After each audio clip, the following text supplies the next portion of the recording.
ഇതും തൃശ്ശൂർ കണ്ടല്ലോ. തൃശ്ശൂരിൽ ചെന്നായ വന്നു ആട്ടിൻ തൊലിട്ടുകൊണ്ട്. ആ ചെന്നായെ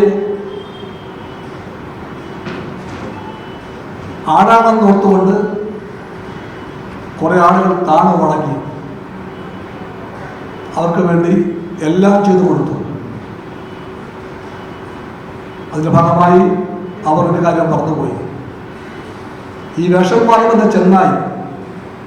ചെന്നായാകുന്നത് ഒരു പുസ്തകം മുഖേനയാണ്.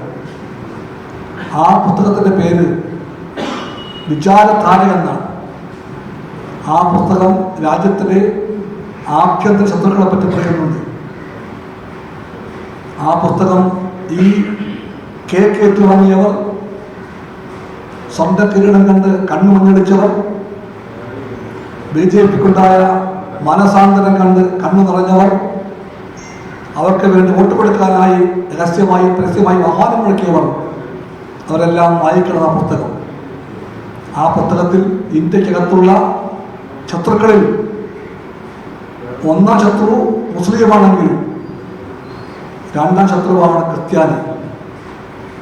അവരെയാണ് BJP മണിപ്പൂരിൽ, ഛത്തീസ്ഗഡിൽ, ജാർഖണ്ഡിൽ, മഹാരാഷ്ട്രയിൽ, ഒറീസയിൽ എല്ലാം വേട്ടയാടിയത്. അതുകൊണ്ടാണ് BJP RSS ചേർന്നുകൊണ്ട് ഗ്രഹാം സ്റ്റേറ്റ്സിനെ ചുട്ടുകൊന്നത്. അതുകൊണ്ടാണ് അവർ ഗ്രഹാം സ്റ്റേറ്റ്സിനെ കൊന്ന അതേ ആളുകൾ സ്റ്റാൻ സ്വാമിയെ പാർക്കിൻസൺ രോഗം പോലെ കൈമറച്ച് ഗ്ലാസ്സിലെ വെള്ളം പോലും എടുത്തു കൊടുക്കാൻ കഴിയാത്ത ആ വന്ധ്യ വൈവിധ്യനായ ക്രിസ്തീയ പുരോഹിതനെ, ആദിവാസിക്ക് വേണ്ടി ജീവിതകാലം മുഴുവനും പോരാടി തളതറയിലിട്ട് വെള്ളം പോലും കൊടുക്കാതെ കൊന്നുകളഞ്ഞത്. അവർക്കറിയാം ക്രിസ്ത്യാനികൾ ഇന്ത്യയുടെ ശത്രുക്കളാണെന്നറിയാം. BJPക്കാർക്ക് ക്രിസ്ത്യാനികളും മുസ്ലിമുകളും കഴിഞ്ഞേ ഉള്ളൂ. കമ്മ്യൂണിസ്റ്റുകാർ പോലും ആ ഭൂഗ്രഹത്ത് കമ്മ്യൂണിസ്റ്റുകാർ മൂന്നാമത്തെ ശത്രുവാണ്. ഇതെല്ലാം അറിയുന്ന ചില വന്ധ്യ പുരോഹിതന്മാർ ഇനിയെങ്കിലും അവർ പാഠം പഠിക്കുമെന്ന് നിങ്ങൾ പ്രതീക്ഷിക്കുന്നു. ആരാണ് മിത്രം, ആരാണ് ശത്രു? പലവട്ടം പറയുന്നുണ്ട് ക്രിസ്തീയ സാഹിത്യം വെള്ളക ധരിച്ച കുഴിമാടത്തെ പറ്റി.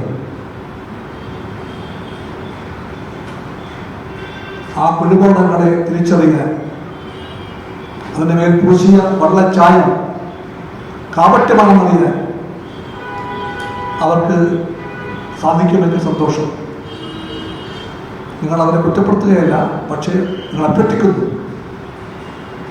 ഇന്ത്യയിലെ ജനാധിപത്യ വ്യവസ്ഥയെ, മതേതര മൂല്യങ്ങളെ, മതമൈത്രിയെ എല്ലാത്തിനെയും തകർത്തെറിഞ്ഞുകൊണ്ട് ഹിന്ദുത്വ മതത്തിൻ്റെ സവർണ ആധിപത്യം സ്ഥാപിക്കാൻ നിൽക്കുന്ന RSS BJP നെറികേടിൻ്റെ രാഷ്ട്രീയം തിരിച്ചറിയാൻ അനുഭവങ്ങൾ വേണ്ടുവോളം വായിപ്പെട്ടു.